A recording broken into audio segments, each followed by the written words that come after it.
If you are hampering your own growth, not allowing yourself to reach your full potential because you fear other people are going to judge you, then you are doing a disservice to yourself.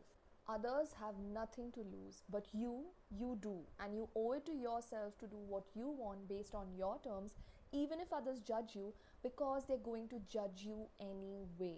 Look, there have been phases where I didn't care about what others thought of me and I did what I wanted to do anyway.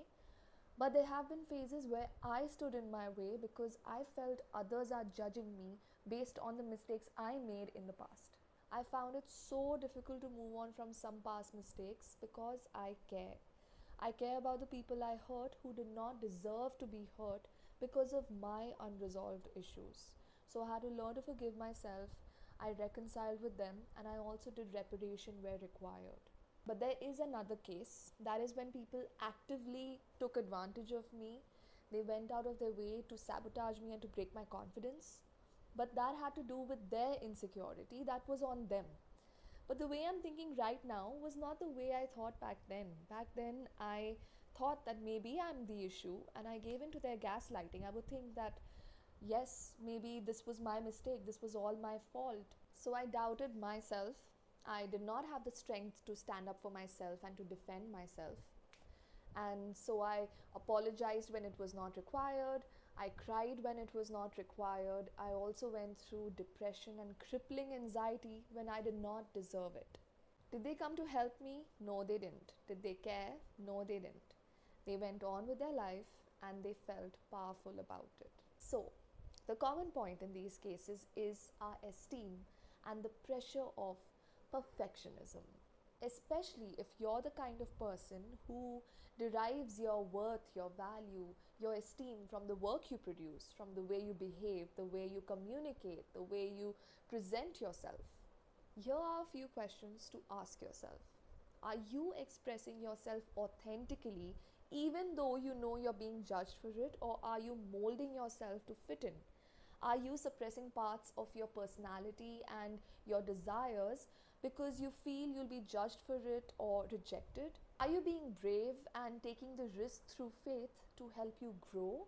Or are you limiting yourself and simply getting by life because you fear failure?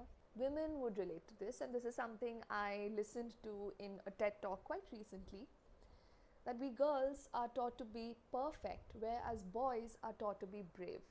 So as long as women are nice and obedient, we are well accepted. But the minute we express our opinions, we assert our rights, and we express our ambition, we face a lot of resistance. So why am I stressing on being brave? Because when we are brave, we take action. And those who take action win, regardless of your level of talent, your level of expertise, your experience, and your skill set. The way I like to interpret this is by visualizing a triangle. So at the tip of the triangle is perfectionism, and at the bottom are our challenges. That is our esteem issues, our fear of judgment, fear of failure, fear of rejection.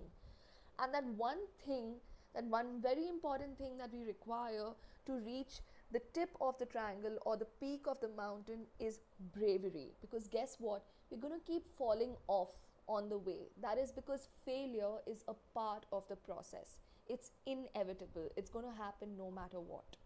Another thing that has helped me is to replace perfectionism with excellence. When we think of perfectionism, we either think of us being good or bad. It, zeroes down on our value, our self-worth, which is quite detrimental when we are trying to achieve our goals. So when we think of excellence, we think in correct or wrong. For example, we are trying to master a skill. If I'm trying to learn how to play a guitar, I'm going to think of, okay, this is the technique.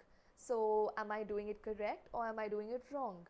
So when I make mistakes which fall into the wrong category, I can just correct, readjust, and come back on track and then work my way up. So this mindset shift creates more positive motivation than negative motivation. So instead of trying to prove our worth to others, we are now forced to focus on ourselves, our own growth. So it helps with a more growth oriented mindset. And always remember, perfectionism does not exist.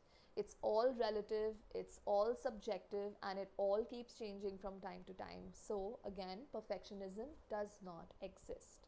So to be brave, what is the mindset to carry? The first one, remember that people don't care.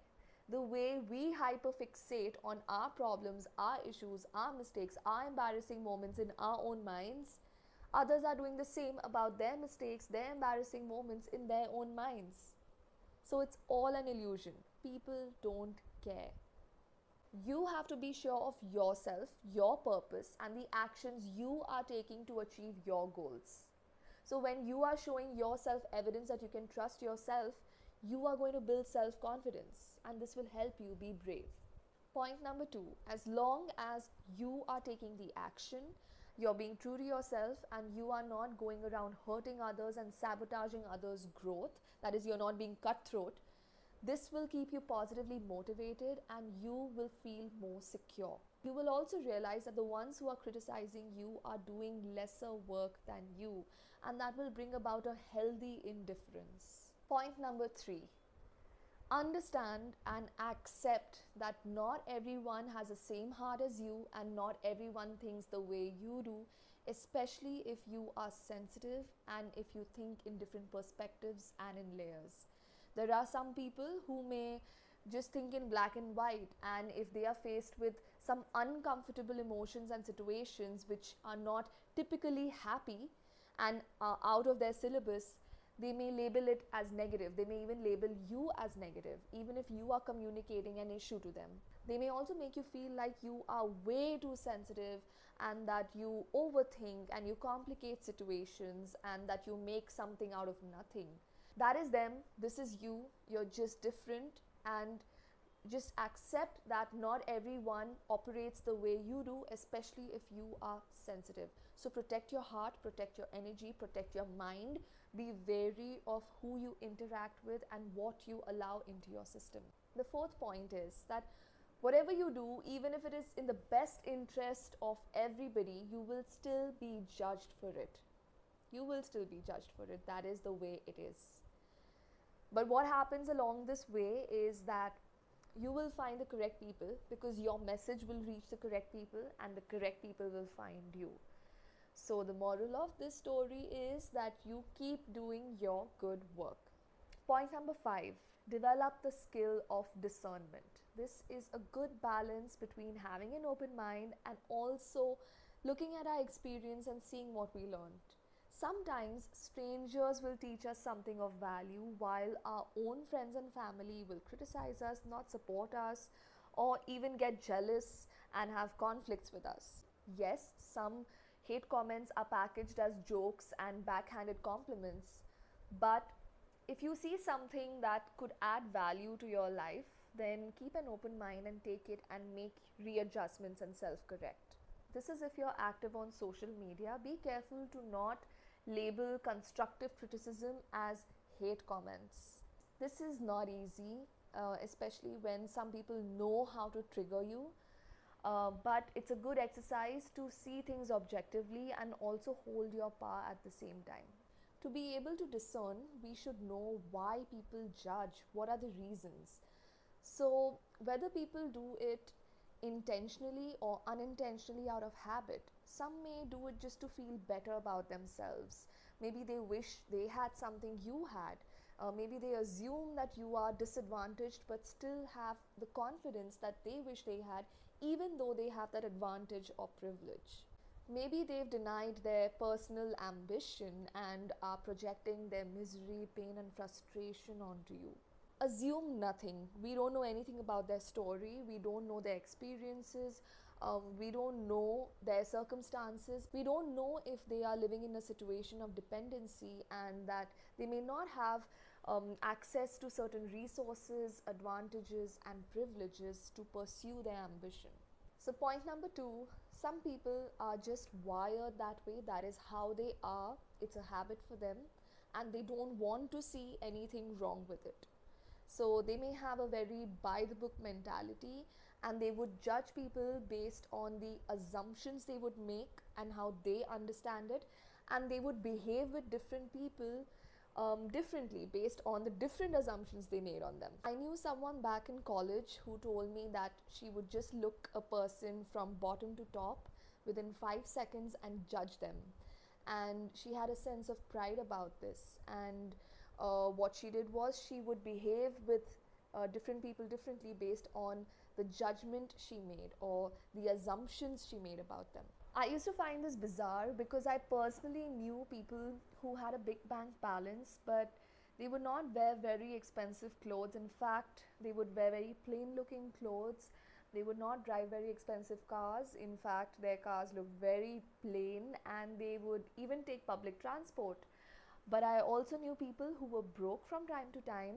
They did not have a healthy relationship with money, but they would dress very flashy, they would drive very expensive cars, and they would spend their money on things that would not serve them well. And even in my case, on some days I would put in the effort and do my eyeliner and have beautiful coal rimmed eyes and wear nice lipstick, but on some days I didn't feel like doing it. So maybe it depended on the situation, maybe on my mood, but it was a choice I made, just like a choice other people make. And so nothing is ever black and white. There's a lot of gray. In fact, there's lots of colors in the middle. So it's always important to, have some space to give it the benefit of doubt and not operate on assumptions. The third one is quite interesting. Some people have an opportunistic mindset. So they are constantly looking for something in someone that could help them fulfill their mission. This could, of course, go in two ways. The first one is where people are trying to create a positive impact and their purpose is higher than themselves. So they may look for someone to collaborate with who could be a partner with them. But the second one is where it's for selfish reasons, and maybe they are looking to improve their own value, maybe their own market value in case of business, and they may look for someone with an employee mindset, and they may not really care about the employee, and this may be more exploitative in nature. In the first case, you're seen as a partner. In the second case, you're seen as a commodity. I like to think of this as a formula mindset where someone thinks, I have A, I'm looking for someone with B who could fulfill my mission C. Now, how do we take responsibility for our own behavior? How do we not judge? Rather, how can we judge less? The first way is to just simply observe your thoughts as a third person or an audience. So this will help you be aware if you're judging someone. Assume nothing and always be mindful of your bias. Remember that if we always operate from our bias, we are not growing. Point number 2, if you already have a habit of judging, then practice giving it the benefit of doubt. This creates room for curiosity and learning. If at a company an employee is not performing up to the mark, then it does not mean that they are a bad employee. Maybe they're having a difficult time. Maybe the company environment itself is toxic. So always try to question why a person is behaving the way they're behaving out of empathy and concern, not out of inquisitiveness only to go and gossip later. Point 3 is to remind yourself that you have never walked in their shoe.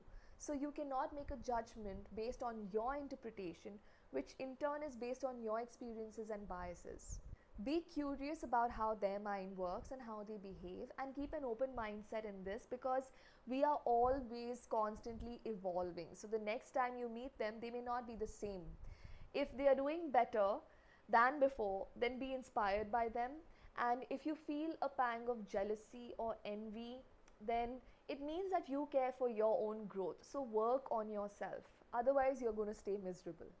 The fourth point is an indicator of our own lesser evolved behavior.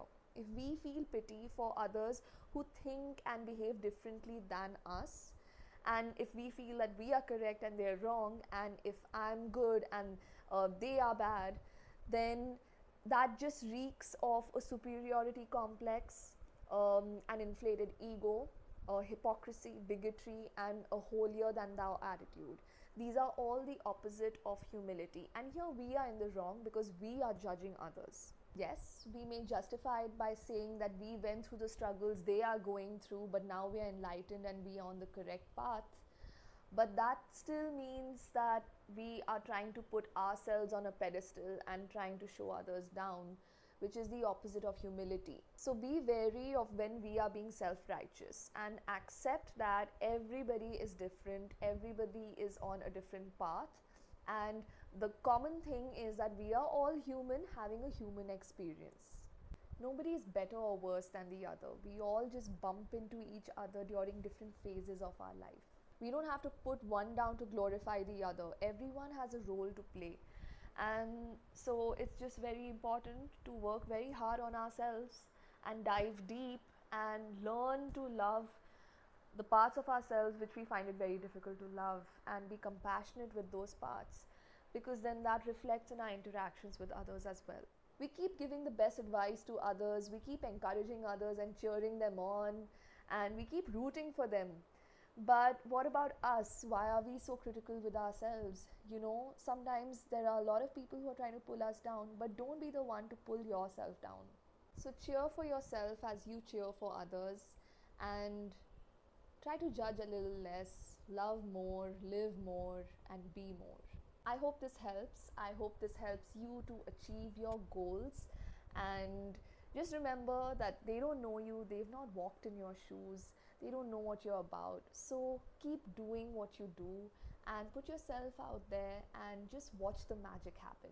Do let me know in the comments if there are any points that you feel I missed, and if there are some topics that you want me to talk about. I'll also be sharing the Instagram link for this channel and also that of my dance channel, so you can come take a look and say hi. Bye for now. I'll see you next time.